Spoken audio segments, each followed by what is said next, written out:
E o tema da coluna Talento em Pauta de hoje é uma saia justa em todas as empresas. Você diria a um colega, por exemplo, que ele fala sem parar ou tem mau hálito? Um problema de halitose pode ser muito maior do que se imagina. Pode ter consequências muito grandes, além de causar desconforto no ambiente de trabalho, pode também prejudicar os negócios. Quem fala conosco sobre o assunto é o consultor Bennett Entchev.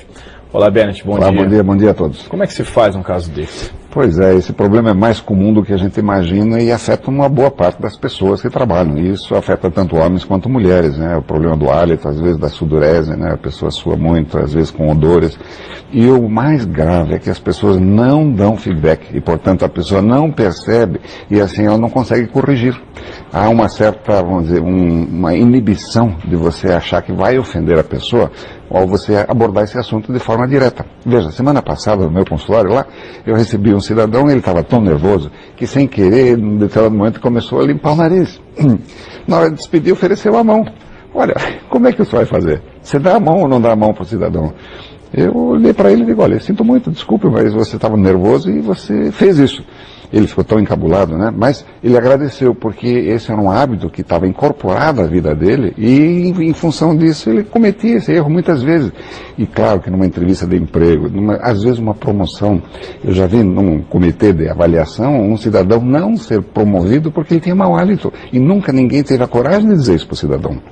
Há muitos anos atrás, eu me lembro, minha esposa me contava lá que todo mundo dançava, naquela época se dançava junto. E um rapaz, o rapaz era bonito, só que ele tinha um hálito horroroso, chamavam ele de Bufeles, inclusive na época, né? Era horrível. Só que nunca ninguém disse, portanto ele não corrigiu e obviamente, claro que as moças fugiam dele. Então, isso é um problema que afeta e, claro, tem que ser falado. Agora, pode se falar de qualquer jeito? Claro que não.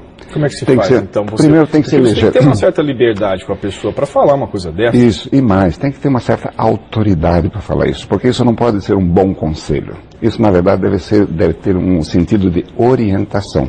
Orientar a pessoa como fazer, de que forma corrigir. Porque muitas vezes é uma questão de asseio, mas outras vezes é uma questão médica mesmo. Você tem que ir a um médico, a um dentista, sei lá, um especialista que consiga corrigir isso. Não é uma coisa tão simples assim. Portanto, precisa eleger uma pessoa que tenha ascendência sobre a pessoa e que possa fazer com que ele reflita seriamente sobre isso e possa tomar as decisões e melhorar isso. Porque, na verdade, pelo fato da pessoa ter mau hálito, por exemplo, não significa que seja uma pessoa ruim ou um mau profissional. Muito pelo contrário, muitas vezes são pessoas muito boas, inteligentes, pessoas com bom humor, inclusive. Em muitos casos, além de não avisar, não ter coragem para conversar, as pessoas tiram sarro, né, fazem piadas. É porque as piadas elas correm à volta da pessoa. E em função disso, a pessoa ela começa a ficar isolada. Muitas vezes uma pessoa dessa acaba criando problemas no grupo, porque ele não percebe por que está acontecendo isso. Sabe, você trabalhar no escuro é uma coisa muito desagradável.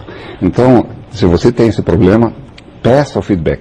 Se você não percebe esse problema, porque às vezes a gente não percebe, dê o feedback para essa pessoa que tenha isso. Claro, tem que se eleger uma pessoa adequada para isso e também o formato. Eu vou falar um pouco mais sobre isso no domingo na Gazeta do Povo e na terça-feira também. Bennett, muito obrigado por sua participação. Bom fim de semana. Para todos nós.